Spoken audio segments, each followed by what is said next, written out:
আমি চাচ্ছি যে আমি আবারও বিয়ে শাদী করবো। আর এবং কি আমি হচ্ছে বিবাহিত, আমার যে বউ আছে হেরে আমি টাকা পয়সা দিয়ে তার স্ট্যাম্পের পরে লেখাপড়া, আমার একটা বাচ্চা আছে, তারে আমি সব বরণ পোষণ দিয়ে টিয়ে তার কাছে আমি মাপ চাই। আমার ফ্যামিলির থেকেও আমি কথাবার্তা বলেছি যে আমার ফ্যামিলির থেকে বলেছে যে 1 লাখ লাগুক আর যা লাগুক আরে তুই সাইডে মেরে দে, এইভাবে আমি তোদের নিয়ে থাকতে পারতেছি না। মানে আমার ফ্যামিলি আমার প্রতি এক কথাই অনেক কেয়ার করে, অনেক ভালোবাসে। আমি যেহেতু আমি একা ছেলে, তা আমি চাই যে কানা নুলো নেংরা যে চলতে পারে না, প্রতিবন্ধী, এরকম একটা মেয়েও আমি বিয়ে করতে চাই। কিন্তু কথা হচ্ছে গিয়ে তার মন থাকা লাগবে, সে হচ্ছে গিয়ে আমার বিশ্বাস করবে, খুবই বিশ্বাস করবে, আমার অনেক ভালোবাসে। আমি ভালোবাসা চাই, মানুষের টাকা পয়সা এইগুলো আমি চাই না। আমি ডাইল ভাত খেয়ে সবসময় আমি শুক্রিয়া আদায় করি আল্লাহ পাকের কাছে।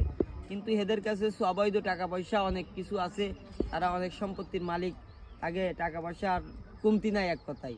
তার তার মেজো বোন আমারে গালিগালাজ করে, এবং কি আমি তাকে কোনো সময়ের জন্য গালিগালাজ করিনি, আগে থেকে আমার গালিগালাজ করে।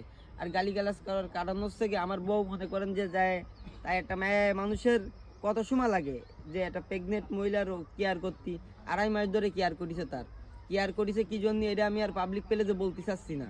তার দুলোভাই আছে, দুলোভাই যেহেতু আছে আমি চাচ্ছি না। আর এখন যদি কেউ যদি চান যে না আমার বিয়ে শাদী করে আমার সাথে থাকতি, আমি খুব দরিদ্র গরিব ফ্যামিলির ছেলে, ঠিক আছে, তা কেউ যদি চান আমার কমেন্ট করেন, আমি তার বিয়ে শাদী করবো। এবং কি সাথে সাথে আমার বউরে ডিভোর্স পেপারে আমি সই করে দেবো, একদম সাথে সাথে আমার বউরে আমি ডিভোর্স পেপারে সই করে দেবো। এবং কি তার টাকা, কামিনের টাকা, বাচ্চার খরচ ফরচ, জিয়ানের যা লাগে তারে আমি তাই দিয়ে দেবো। কিন্তু আমি আর এইভাবে থাকতে পারতেছি না। তা সবাই আমার প্রতি ভালোবাসা রাখে। আর যদি কেউ থাকে অবিবাহিত মহিলা হইলেও কোনো সমস্যা নেই, সে আমার ভালোবাসা লাগবে, আমি তাকে বিয়ে করতে চাই, ঘর সংসার করতে চাই। আর তারে হয়তো বা মোটা কাপড় ভাত পানি দিয়ে আমি রাখতে পারবো ইনশাল্লাহ, এটুকু আমার পরে বিশ্বাস রাখেন। তা আমি ভালোবাসা দেবো, অনেক ভালোবাসা দেবো। আর এই ভিডিওটা আর বেশি লং করতে চাচ্ছি না, ভিডিওটা অ্যাটলিস্ট এমন মানুষের কাছে পৌঁছাই দেন যাতে আমার জীবনে একটা সঙ্গী আসুক। ভাই আমি খুব পাগল হয়ে যাচ্ছি, একা কিন্তু আর ভালো লাগে না।